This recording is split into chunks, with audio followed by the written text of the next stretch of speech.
I've just bought this 2018 BMW M5 from a private seller in Bradford, and it has two massive problems.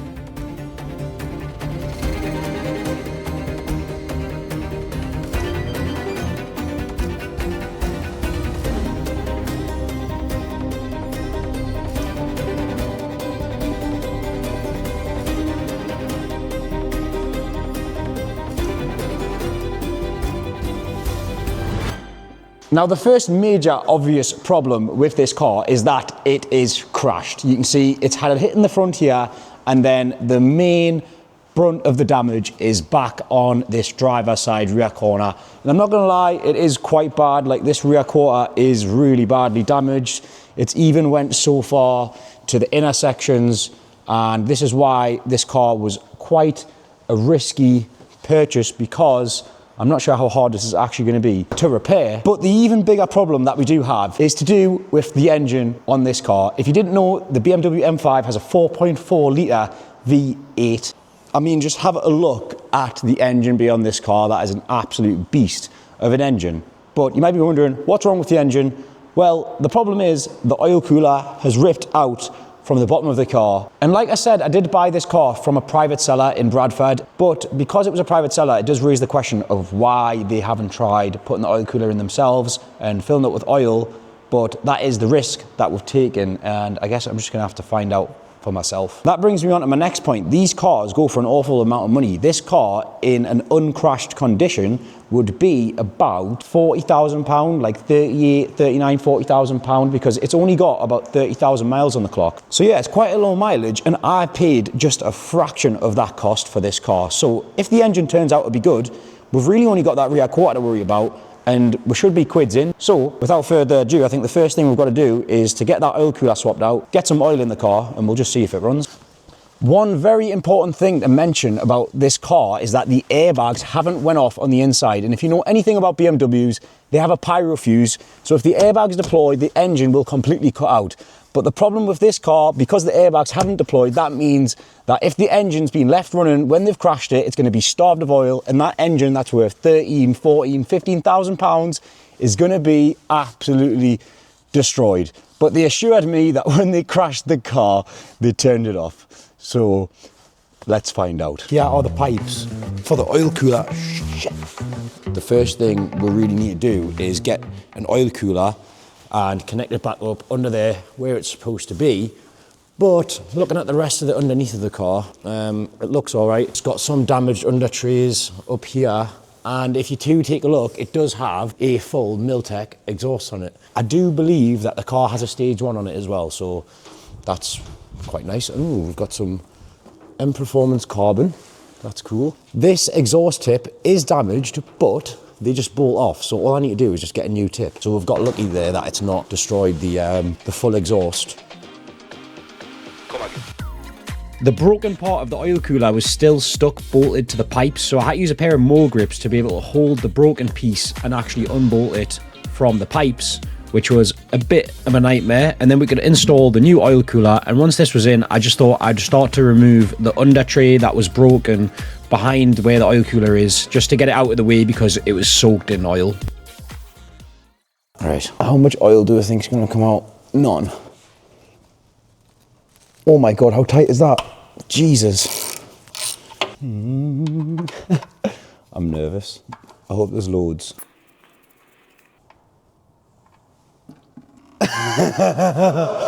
Oh no.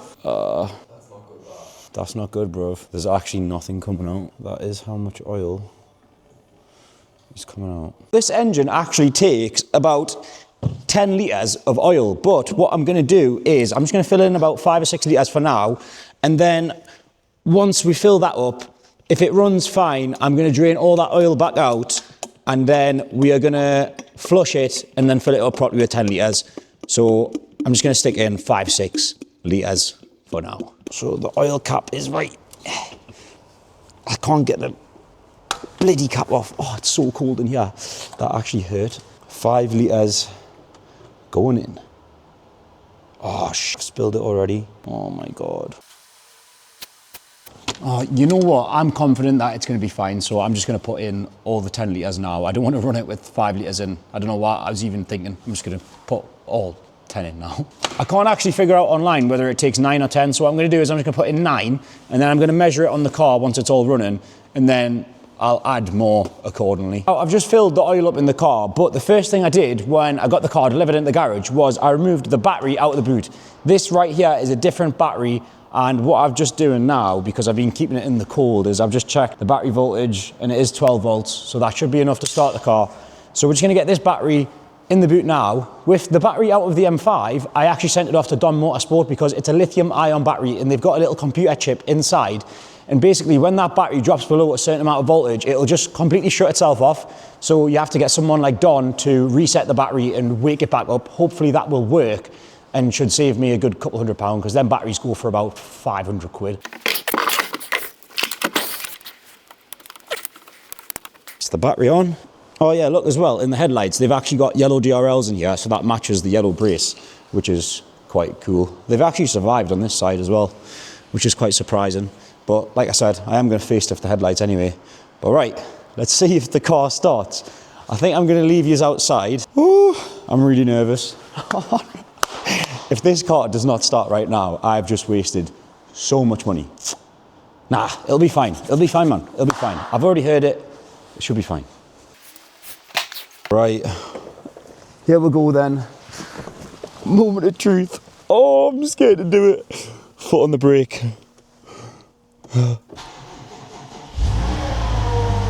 Ooh, sounds all right. It sounds all right. That sounds perfectly fine to me. That sounds perfectly fine. Well, I'm gonna let it run for a little bit, but sounds all right, that does.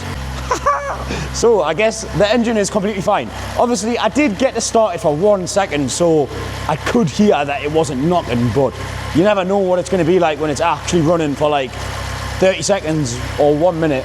I mean, it's probably only been about 30 seconds so far, so we're going to leave it run for a little bit. It does have coolant in, I did check that. But I want to see if we can find out the mileage now. Let me come inside the car. I want to see. Look at all the ambient lighting and stuff. Ooh. This is a cool car, like. Look at this. Interior. M5 in the seats. Okay, okay. Right, let's see. Can I find out what miles is on it? Oh, there we go. There we go, I can see the mileage. 40,480. The last MOT had 30,000, so it's done 10,000 miles in not very long. Ooh, exhaust valve button. Let's see if this makes a big difference. No, it's not done anything. I don't even want to try revving it or anything yet.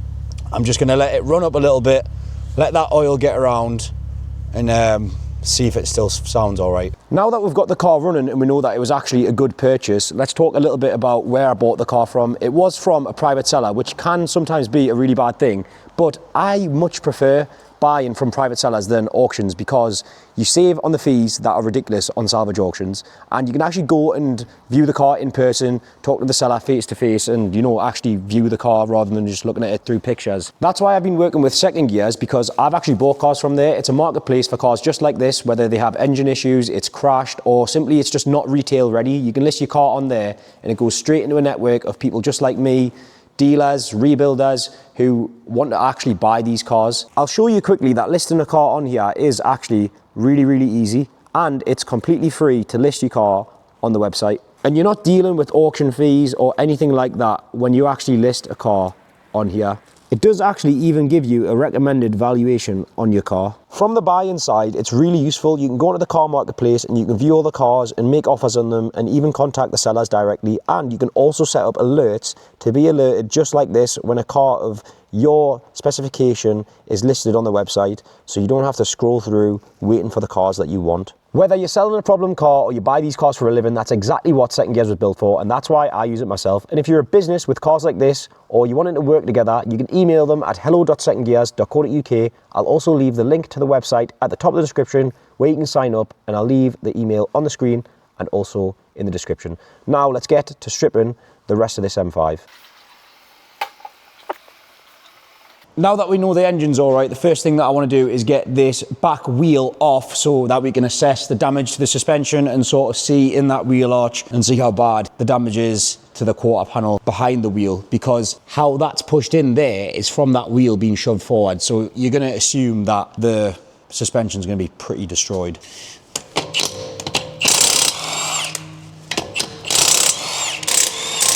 Is this even going to come off?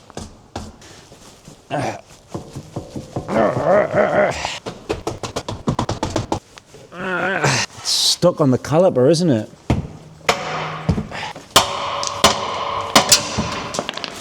Bloody hell. Well, that's that off. Wow, look at that inside of there. That's bad. Look at the inside of this wheel. That is just where that is just completely went into that part of the car and it's just squished that wheel. Wow, that is crazy. That must have been some force to do that. But you know what? I'm surprised that the suspension isn't more damaged than it is. Obviously, it is really bent up in there, but I don't think it's as bad as what I was expecting. The next thing I want to do is just get this arch liner straight out of the way because it is destroyed.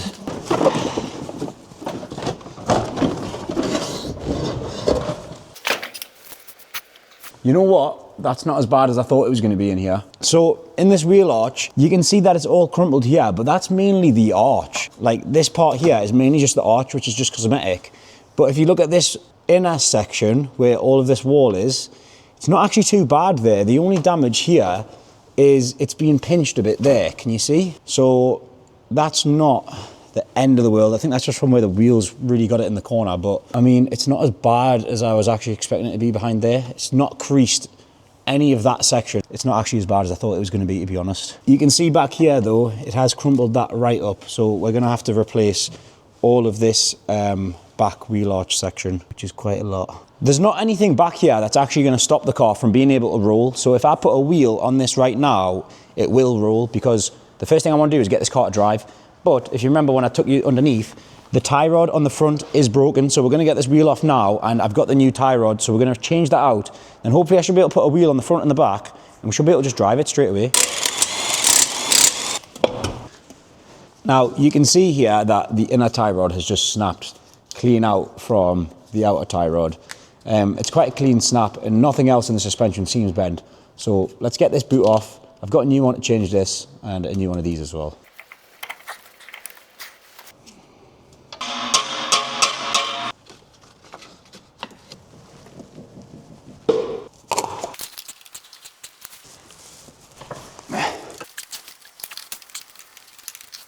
You can see just how bent that really was. Not only was it that bent, it snapped off that much of it as well. Let's get this one in now.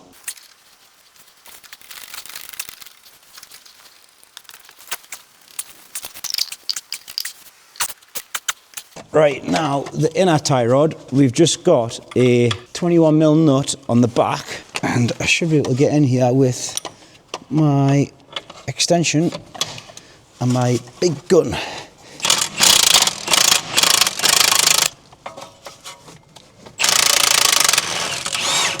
There we go.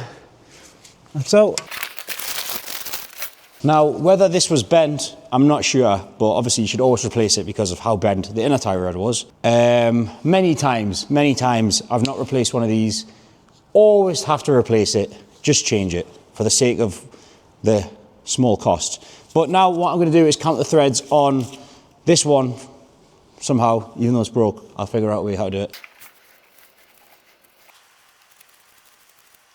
This ball joint was actually spinning on the nut, so what I did was I dropped the car down on a jack, and then that put this suspension under tension, and that allowed me to tighten it up. Right, that's tight. Right, I had a bit of a nightmare there. I had to push the ball joint up with the jack to get it to tighten, but that's sorted now. So I can put the wheel back on this corner, and now we just need to put a wheel on the back, and it should technically drive. Now, underneath here, you can see it is pretty badly damaged on this rear suspension. This arm has completely bent, and if you look a bit closer at that one up there, it is bent as well. I'm going to get this cover plate removed out the way now so we can see a bit better. It's looking pretty mangled up there. And the electronic part of the handbrake has broke, But they're only cheap. They're only like 10 quid because it's a universal part. And I've just noticed that the plug is also broken. So I'm gonna need a new wire. I'm gonna remove this panel on the other side as well, just so that we can visually compare the two sides. Right, I'm not sure how well you're gonna be able to see it on your screen, but if we look at this arm here, you can see that's bent massively compared to that side. We can also see that this arm on the back below is really bent. This arm does look like it might be all right, this big one, but I'm gonna replace it anyway because this wheel hub is shunted so far to the left that there's no way that this isn't bent. So we're gonna replace it anyway. I'm just gonna replace everything on this corner, obviously. It's crazy here though, because look, that's completely ripped that almost in two. Same with that one up there, it's almost ripped it in half. Mad. I'm just gonna get a complete corner and we'll replace the lot. The shock absorber looks all right though. The shock absorber is probably okay, surprisingly. I have just visually inspected all of the subframe and the diff, and it all looks to be all right, so that's good. I was worried about the rear subframe. I thought the rear subframe might have been cracked or even bent, but I've compared all of the mounting points on both sides and they're all identical, so I'm pretty confident that the subframe's all right. And obviously the subframe is made out of aluminium anyway, so if this subframe was damaged, more than likely it would have just snapped off or cracked rather than bent, because aluminium doesn't really like to bend. The electronic motor for the parking brake was broken. You can see here it's absolutely destroyed. It's just held on with two little Torx bolts, so I removed those and got that out of the way. This is a universal part, which is like the same on most BMWs, so I could pick up one of these online pretty cheap. You can see the extent of the damage on the rear suspension here. That bottom arm was almost broken in half and all of it's just bent and twisted. I've got a full new suspension corner to replace all of this. So I've got this front wheel from the M5, which was flat, but I've pumped it up with the air and it is holding air, but it does have a big gouge in it right there. So this wheel is going to need to be repaired. And then I've got this wheel from my Breaker M4, which I have spare. But this is a 19-inch wheel and there's supposed to be 20s on the rear. So hopefully this fits. I think it should, because the calipers aren't big on the rear. So that should be fine. And then obviously that front wheel is off the car anyway. So we should be able to put them on and move this thing off the lift. I'm also just going to quickly take off this side skirt before I take it off the lift, just because I think it'll be easier to do it on the lift than when it's on the floor. I want to try spin the car around, but that means I'm going to have to take it outside and fully spin it around. Let's see if I can do that.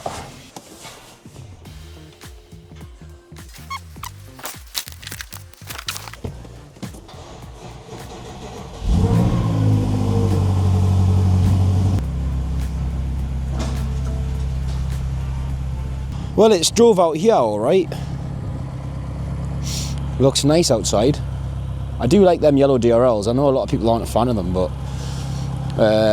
it drove out perfectly fine, so gearbox is probably all right. It's a really nice car, this is. All right, let's get it back in the garage. You can hear that it's running perfectly fine now as well. Nothing wrong with that engine. I've had it running for probably about 5 minutes now.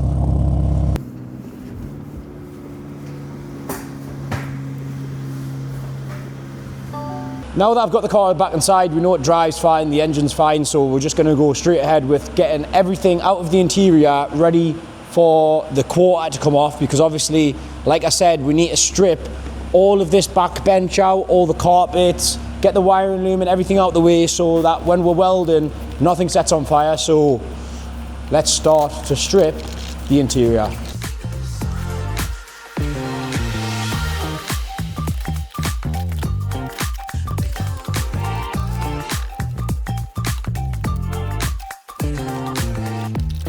So I'm going to jack the back of the car up now because I want to get this rear bumper off, because I need to remove the wiring loom all from the rear section of the car. Right, so all of this wiring loom which comes through the back of the car and down to the suspension and everything, I need to feed all of that back into the car so I can push all the wires away from there.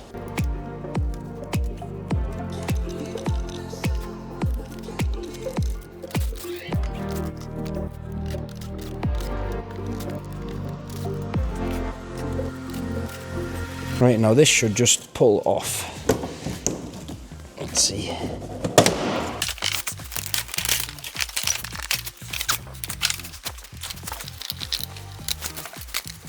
I just want to get all of the wires from this rear bumper disconnected, so I've just got to unclip all of the wiring loom. This radar sensor, which sits behind the bumper, is damaged, but I think I've got one of these spare from my M4 breaker. But now that the bumper's off, you can see how much of this is pushed in. You can see it's quite bad. I'm just going to get all of this bracket taken off.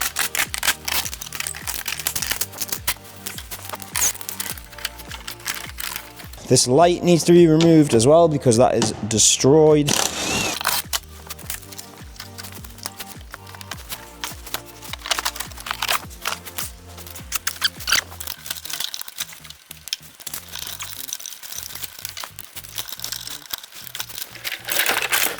Now it is nice and clear in there.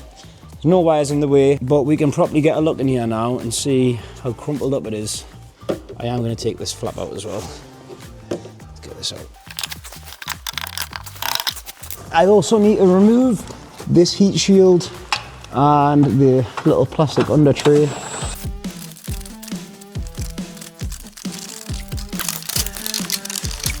Right, now that I've moved that under tray out the way, you can see this thing's broken as well. This is your charcoal filter for your fuel. So I'm gonna drop this out of the way, and I do have a spare one of these actually from my M4 breaker, so I believe they're the same. Now we need to strip the rest of the interior, so the rear seat bench, the rear parcel shelf, and also the backrests of the seats. Now what we're going to do is start to pull the damage on the rear quarter, so we needed to remove this rear door firstly to just get that out of the way and give us more room to work with. And then we set up the dozer, and you can see we're starting to pull out the rear quarter here, and we're also giving it some hits with the hammer whilst it's under tension to help push it out even more. The goal here is to just try and hit it and pull it and push it from all different angles to try and get that metal back to where it's supposed to be as much as we possibly can, because all of this is then going to be cut out and replaced.